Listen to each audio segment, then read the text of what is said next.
Hello again, ladies and gentlemen. My name is, of course, Blake Seymour, and today I'm going to bring you another guide on how to play League of Legends. And this time around, we're going to be focusing on AD carry play in the bottom lane.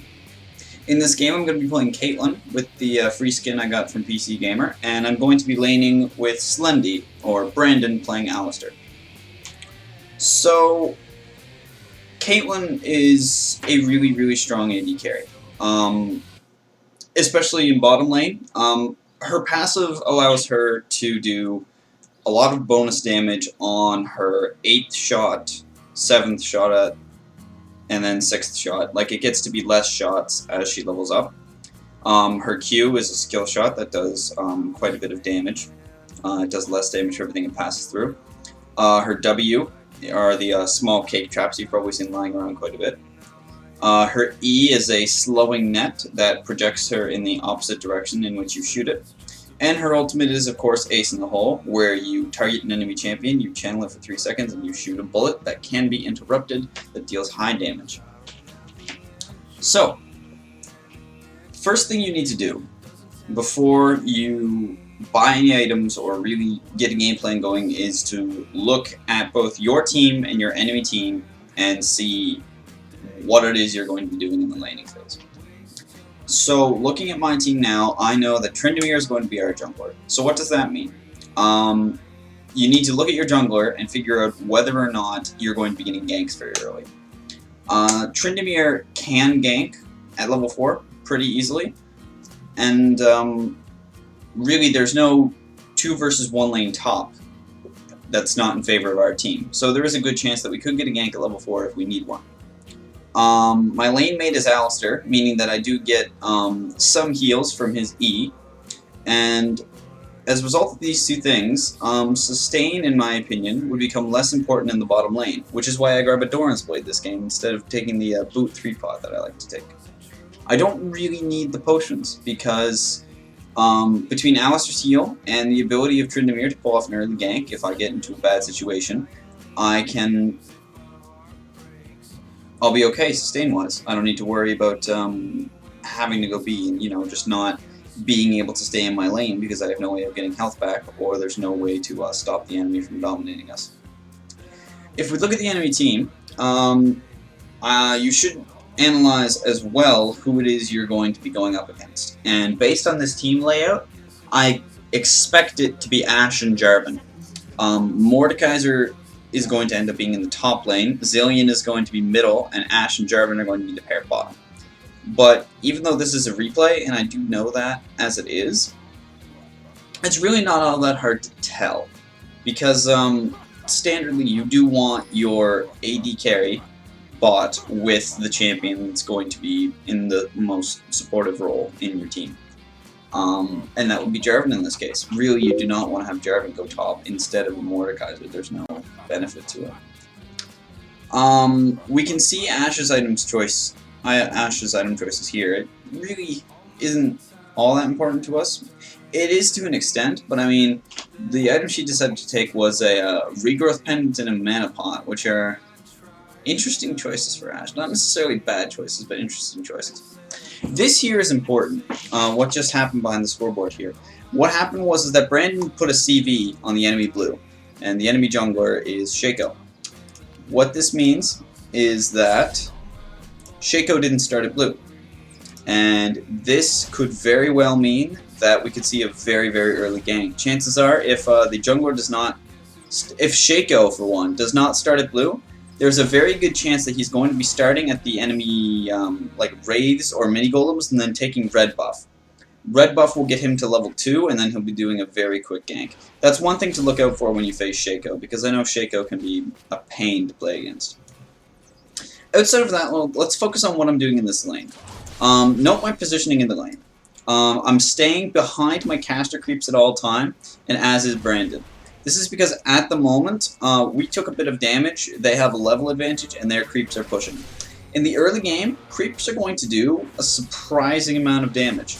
And as a result, you really need to accommodate for that. You can't really push in and attack the enemy champion very early on, because their creeps are going to do quite a bit of damage to you. So now that we have that wave cleared out, and we have a fair level creeps on our own, I'm going to throw down that trap and that ward there to act as sort of, or I'm going to, in the brush there to act as a ward. Now when Ashe tries to poke up here, I'm going to throw a quick auto attack on her, and that's about it. As Caitlyn, in my opinion, you should try and use your passive to hit minions. So when you get to the point where your next shot is a bonus damage dealing shot, you want to try and use that against champions. As you can see, my focus is last hitting. I make sure to harass every now and again when I get the chance, but my main focus is just to keep last hitting minions. And the Doran's Sword actually does give me a much easier time doing so.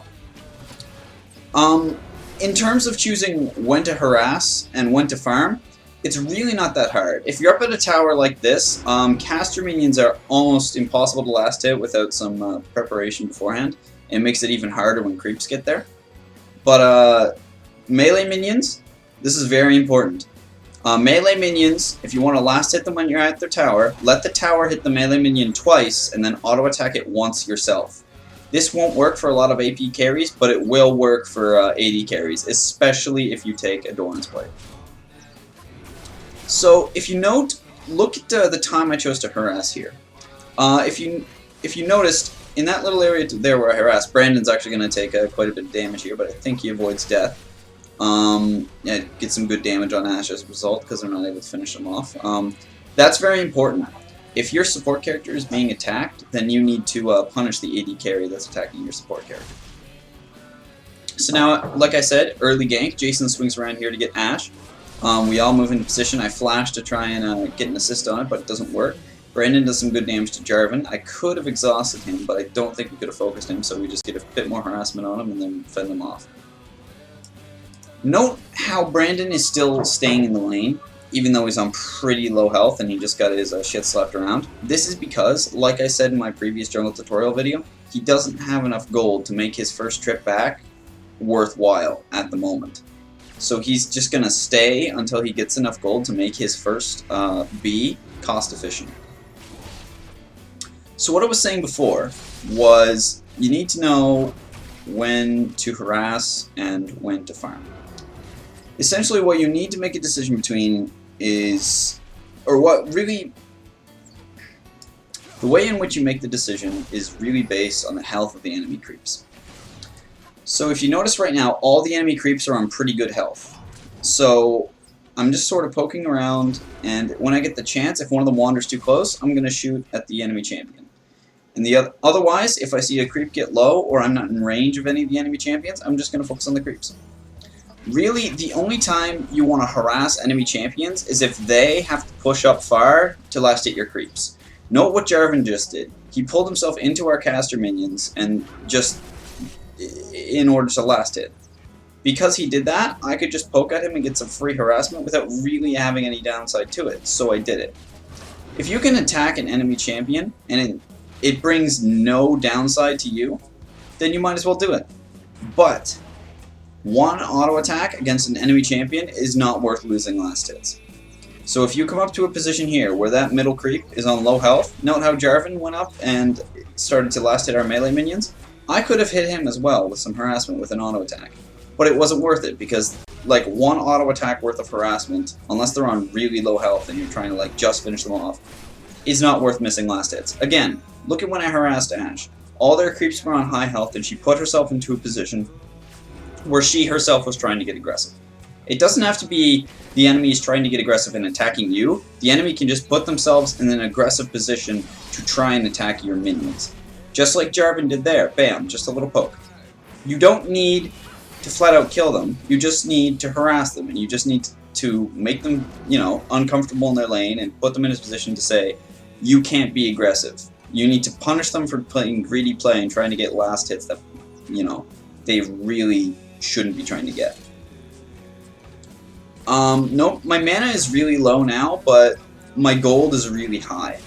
Normally I'd be worried about my mana, especially where my flash is down, because if they make a really aggressive play, then I would be in a bad situation. But I'm not really worried about it now because Brandon's at full health and mana, and Alistar is really good at keeping enemies off of people. just with his headbutt, his pulverize, his whole toolkit is really good at just keeping enemies off you. So let's take a look at how I'm doing relative to everybody else. As you can notice, I have more farm than even Mordekaiser. And Mordekaiser is a really good farmer and a really good laner. This is just, you need to focus on your last hits.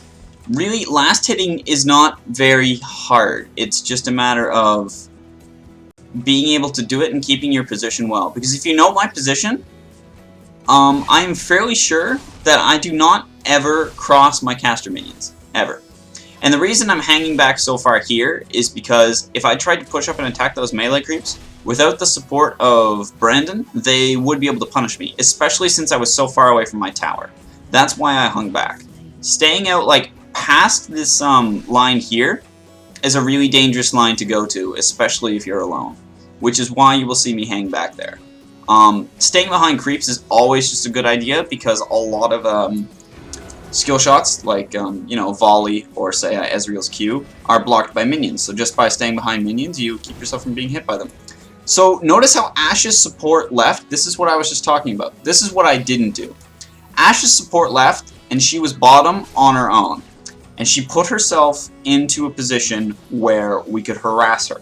But see, the thing is that being in a position where you can be harassed is... Okay, and we get the kill here with a really nice flash from Brandon that I think I missed.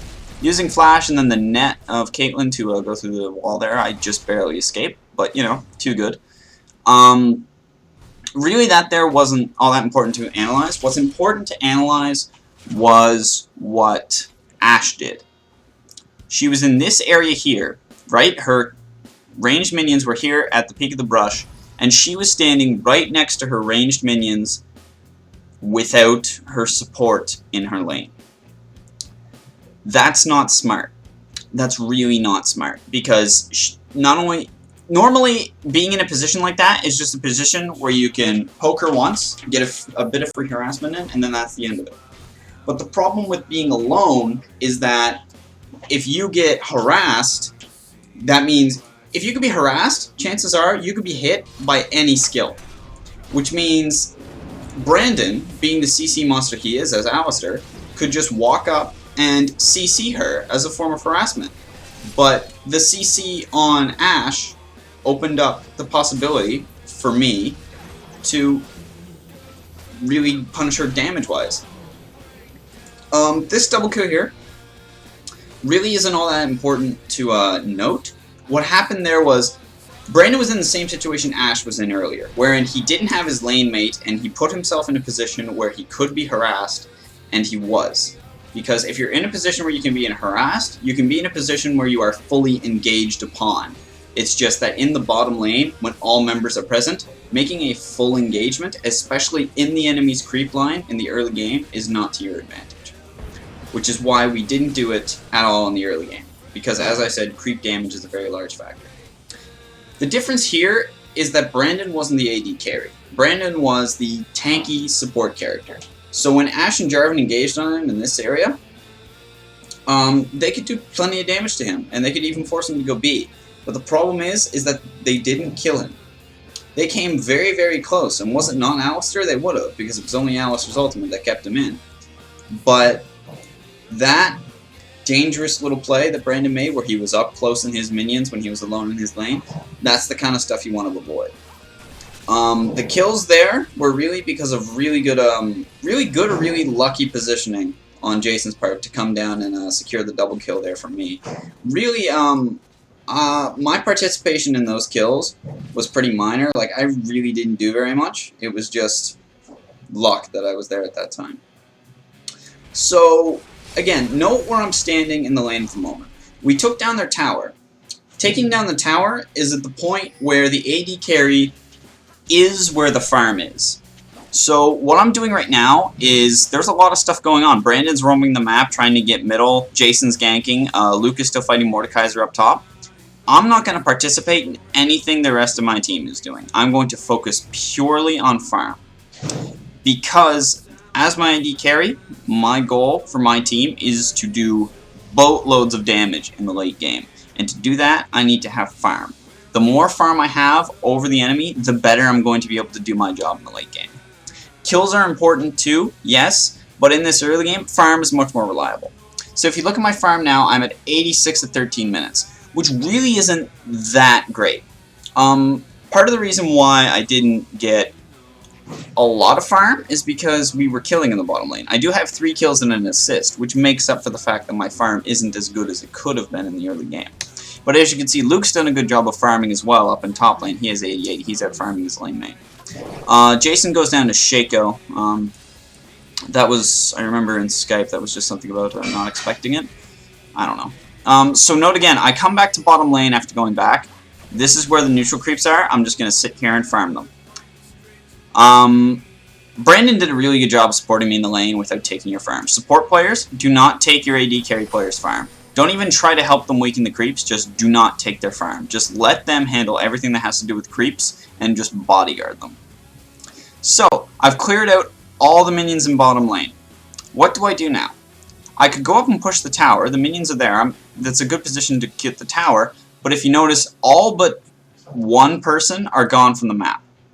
And as you can see, Jarvan's going to come down here to try and stop me where I'm still there because they don't want to take tower damage this early. And Brandon and I decide that we're going to punish them by taking red. Mordekaiser walks right by. That was just a matter of him being really, really oblivious. He couldn't see us in the brush, but he would have been able to see his red buff was gone and the 2 minions were attacking something he couldn't see. Just a goofy little thing on his part. That was a bit of a mistake. Now, I realize that I backtracked a lot, but there's really a lot to say behind everything I do. Because if you know, like, again, empty lane, plenty of farm, take it all. If you see a spot where there are minions and you can be getting kills, then take them. Brandon's engagement here on Mordekaiser was really good. Mordekaiser really didn't even put himself in that bad a position. It's just, Alistar's a very strong, engaging character.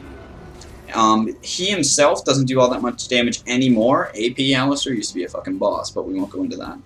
But he does a really good job of setting up his teammates, and that's what makes Alistar such a strong pick for a bottom lane support character. So after clearing that and assessing the map, everybody's Mia, so I'm going to leave. Both Shaco and Jarvan show up, so it's a really smart idea. Zilean pops in here to harass Brandon a bit, but I mean, with just 2 auto attacks and a headbutt, he backs off because he really can't take me at the moment.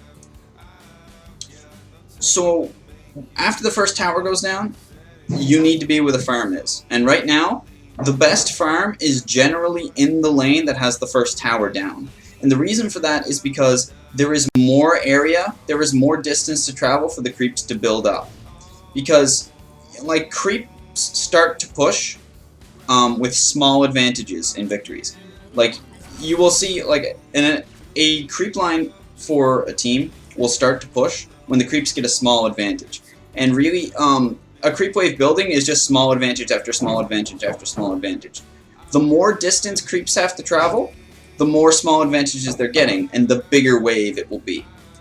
So, when your minions are up here, and they're pushed right up against their tower, by the time the enemy minions get to about here, is when you want to head down to the lane and start to farm them. And this serves 2 purposes. A, you're not, you're getting the minions in a really cost-efficient manner, where you're not putting yourself into very much danger, but there's still plenty of them for you to farm. And B, it keeps them off your tower. It minimizes the tower damage your team will suffer as a whole. If you ever see minions starting to push, if you see minions in this area here, or this area here, start to move up towards your tower, go and stop them. Clearing minions takes a lot of priority. The reason behind that is twofold. A, you don't want your towers to go down, and B, you don't want to waste the amount of gold to the tower. If you ever look at a tower push and say, oh, well, I mean, my tower can handle that, I don't really need to worry about it, I'm just going to go do something else. While that's true, the reason you want to go and farm those lanes is because that's a lot of gold just wasted. That's a lot of gold going to literally nobody. The reason I came top lane is because there were 3 top and Luke was getting punished. As a result, Annie comes up 2 and engages. I do get Jarvan here with a nice little combo. Wait for it. There we go. Yeah, again. And now I'm going to stay up here because, frankly, this is where the farm is. The tower is down up here, so like I said, there is a longer distance for creeps to farm.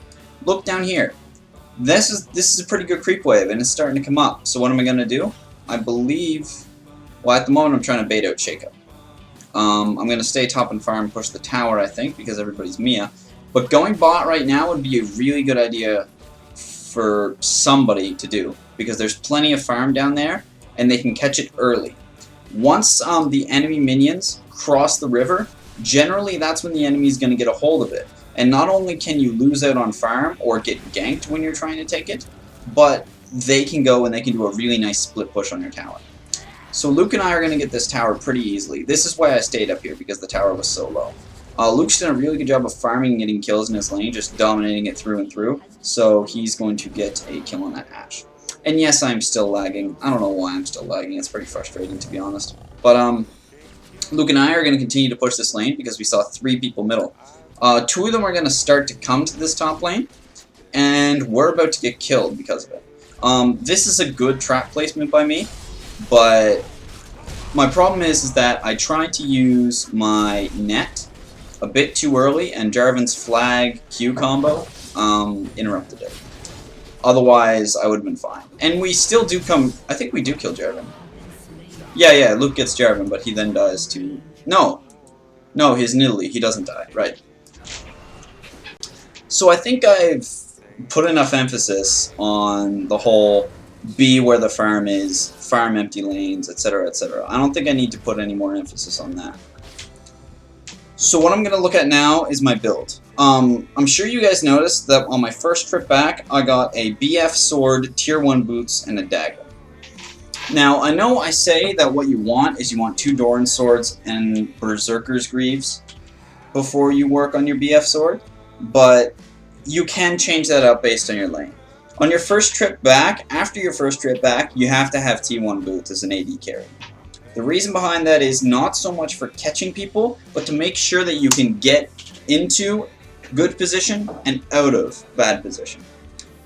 It really hasn't taken relevance yet because there hasn't been any team fights yet this game, but positioning as an AD carry is the key factor, and you do really need to concern yourself with it, and that's why getting boots early is so important. Even though it's not in team fights, just positioning in general is one of your biggest worries.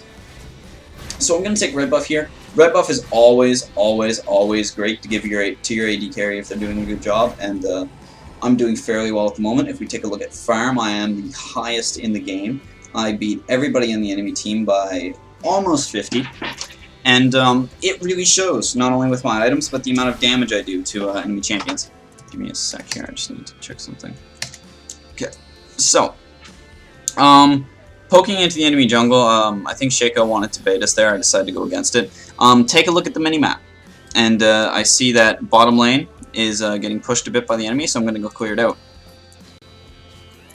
The idea that I stated over and over again when I really overused the word objective in the jungle tutorial, that does apply to every role in some way.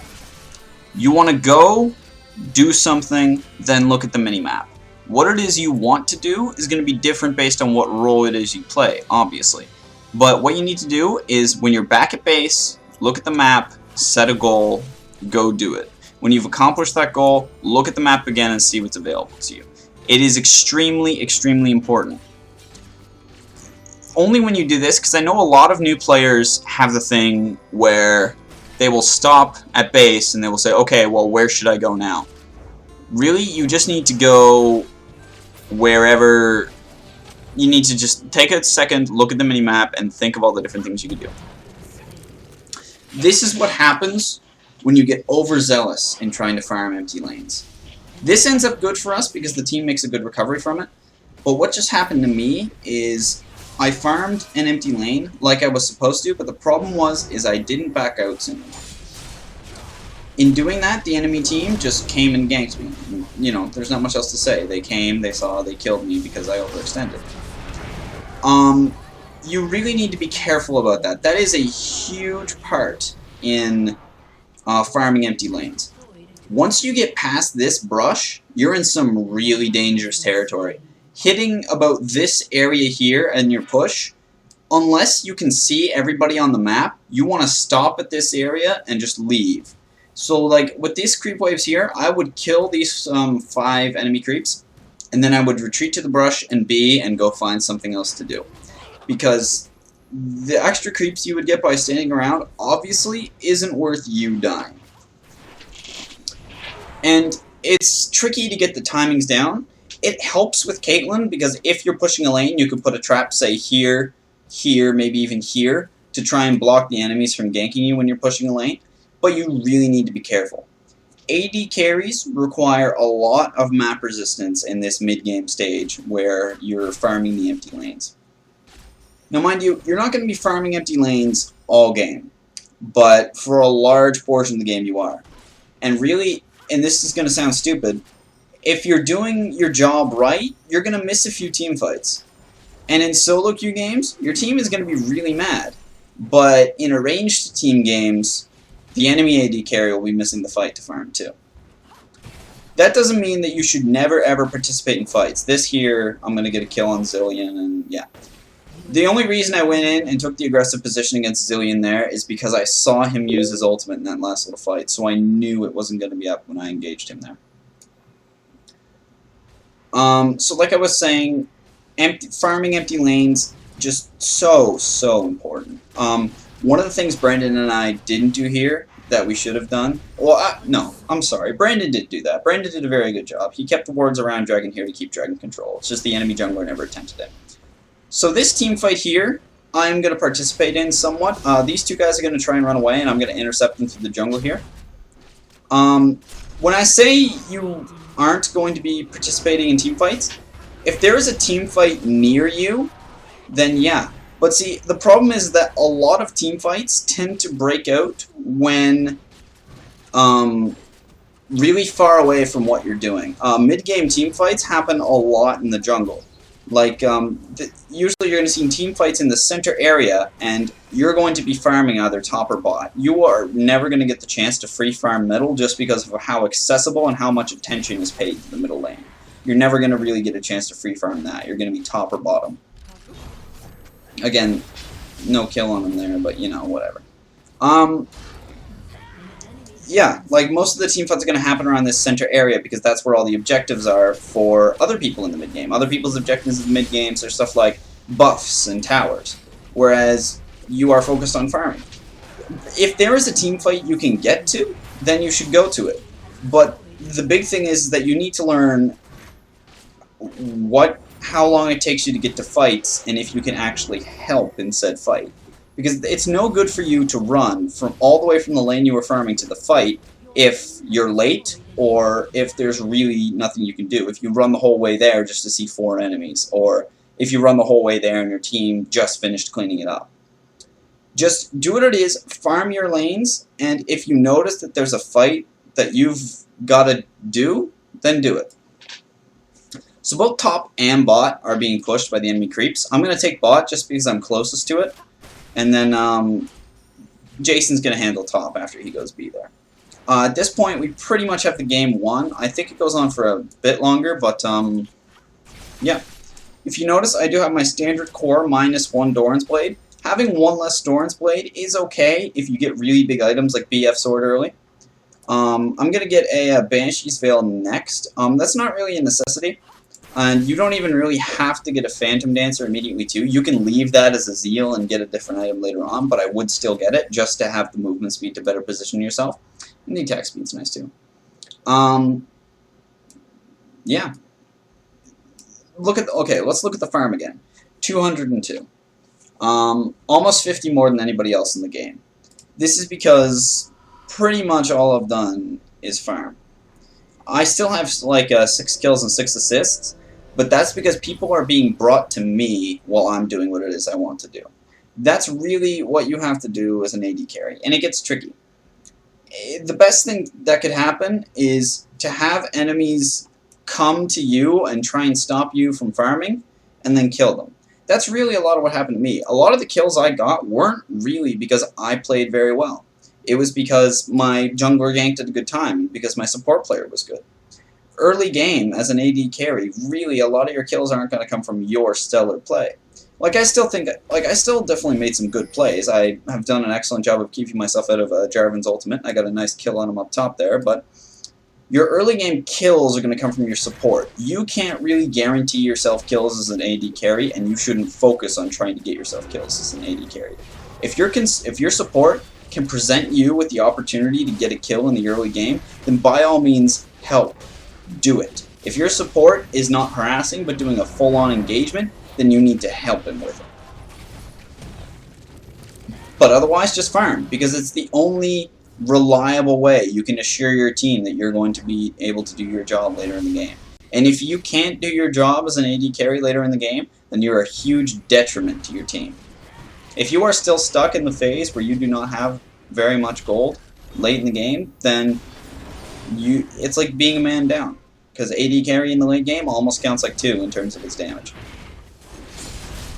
This stuff here isn't that important. Note my positioning in the team fight. I'm staying way back behind this wall of bulk that is Tryndamere and Alistar. I never, ever, ever... If I am ever the closest person to the enemies, I am in a bad position. I want to be as far away from the enemies as possible.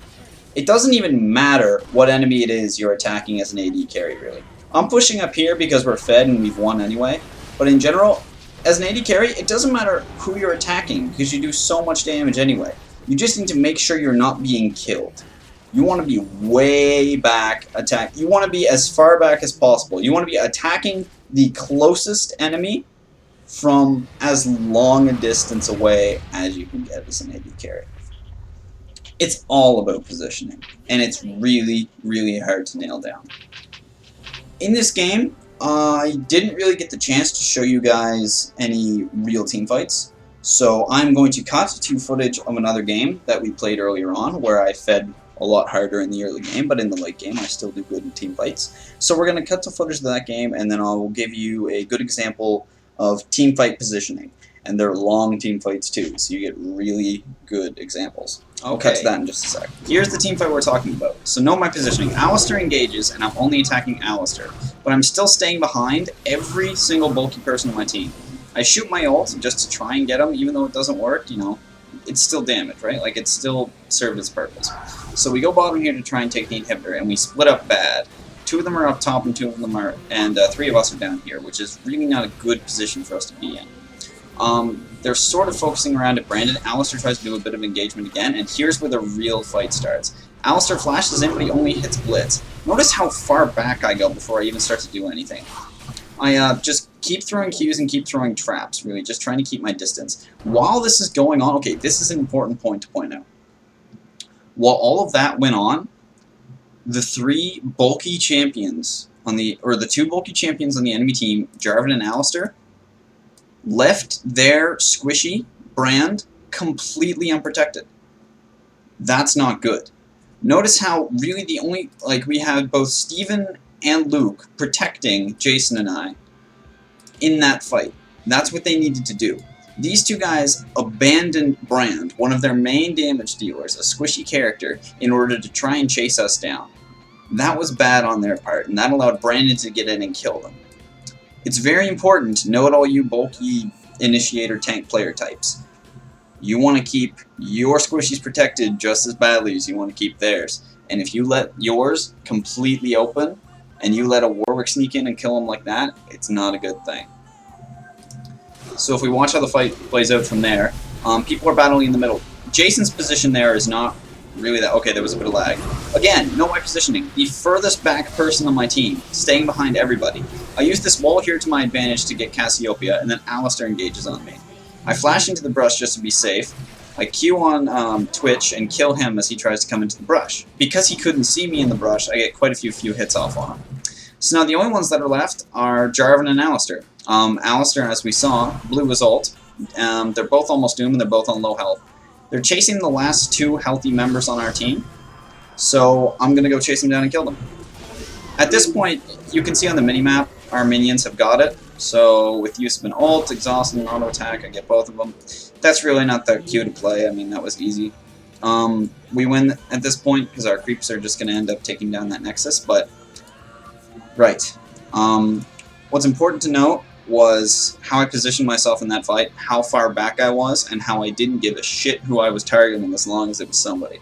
You don't want to be standing back and not contributing to the fight. That's worse than being in too close and contributing, in my opinion. You want to be as far back as you can, but you still want to be hitting something. You are the main damage dealer of your team. While AP has good burst, you are the source of continuous damage for your team. And if you get yourself killed via bad positioning, or you don't contribute by being too afraid, both of those routes will end up losing your team the game. You are immensely important in the grand scheme of your team and of the game in general. It takes a long time to learn how to do it, and it's very hard to do it even when you know how to, because there's a lot of pressure on you, you're really squishy, and positioning is a big deal. But I mean, you know, if you do it right, it pays off. Again, note my farm, almost 100 more than anybody else in the game. Really 283 isn't that stellar for this late in the game. I've hit 400 at this point on Misfortune at times, but, you know, what are you going to do? Another important thing is that a lot of AD carries will have abilities like Caitlyn's Net, for example, Ezreal's Flash, that deal damage. If you note in the replay, I never use my net to slow people. I only use my net to adjust my position. AD carries that have abilities that can adjust their position makes them really, really strong and makes them a lot easier for new players to pick up. So for you new AD carry players, I would suggest Vayne, I would suggest Caitlyn, maybe even Corki. I would not suggest Ezreal. He's way too hard to play, even outside of the positioning of an AD carry, for you guys to worry about. Caitlyn, Vayne, and Corki are all good picks that you can use if you're not that comfortable with your positioning yet, because they do have positioning altering abilities between Valkyrie, 90 caliber Nat, and Tumble. Outside of that, it's really hard to put into words what to do on an AD carry. It's really hard to give a really good description of it, but I really hope that you guys at least got a feel for what it is you want to do at each stage in the game as an AD carry. Early game, you want to farm, be protected, be with somebody, be protected by a support. Mid game, you want to farm in an empty lane and be very aware of where your enemies are on the map so you don't get ganked. And late game, you want to be participating in team fights at the back of the fight, dealing damage to whatever you can hit. It will come with experience playing an AD carry. It's really hard, but if you play it and you stick with it and you keep your farm up, you'll really like it. And it's one of the few roles that you can truly carry a shitty team with. So if you can get it down, it's a handy one to have.